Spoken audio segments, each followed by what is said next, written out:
Have you ever seen that movie? Mm-mm. Really? No, I'm Oh not. man, it's amazing. So Tom Cruise is the leader of this group that is set up to get rid of crime before it happens. There hasn't been a murder committed in Washington, D.C.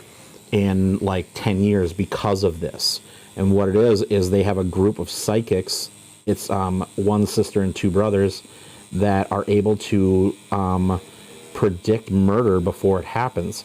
So what it is these guys are the pre-crime unit, and the moment you start having murderous thoughts, they're at your doorstep to put you in jail for the murder you were about to commit. Whoa. It's so good. That movie is phenomenal. But yeah, it's very 1984. If you've ever read 1984, where it's like almost like thought crime. Like you were going to murder somebody, and instead of being stopped, you're basically sentenced to life in prison.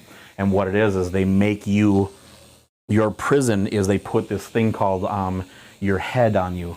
And it's a thing that makes you relive the murder from the perspective of the murder victim. Whoa. For your sentence. So if you're in there for 10 years, every day you get to be murdered 10 times a day while you're in there. And it supposedly makes you, like you know, empathetic or whatever? yes. And then you come out and you're like, oh yeah, I'm all happy and we can be friends again. I wish we live in a world with 6 sticks instead of tasers. Those things were cool. Yeah. A 6-stick, basically, it was like a taser where they hit you and you just throw up. Ooh. Yeah, it basically just hits all the right spots in your belly and makes you instant nauseous. Oh my gosh. Yeah.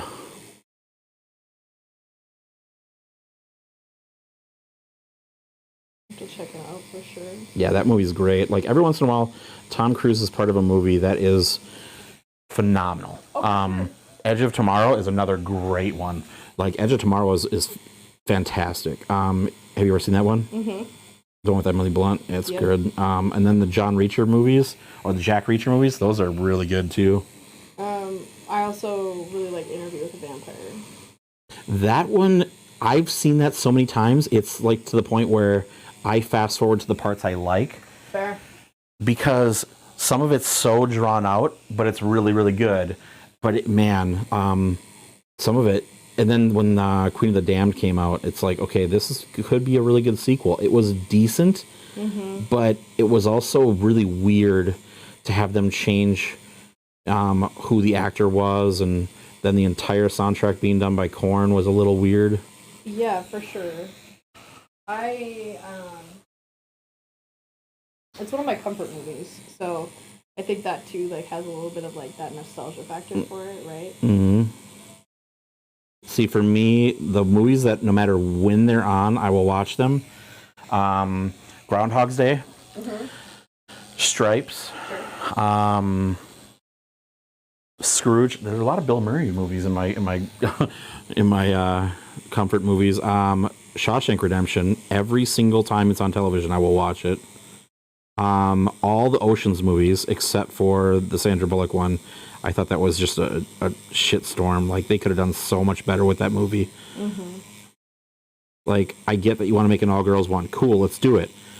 But some of the action was terrible. Yeah. And some of the one-liners they were trying to pull, I'm like, the one-liners in Oceans were there because they were tongue-in-cheek. They weren't meant to be like, ba-dum-bump. It was more like insulting one of your friends is like a normal thing. It's not like a Jerry Seinfeld, like, set list or whatever. Yeah.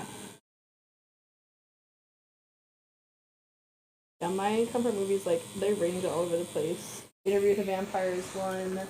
The second Pirates of the Caribbean movie is another one. Second Pirates, that one's a good one.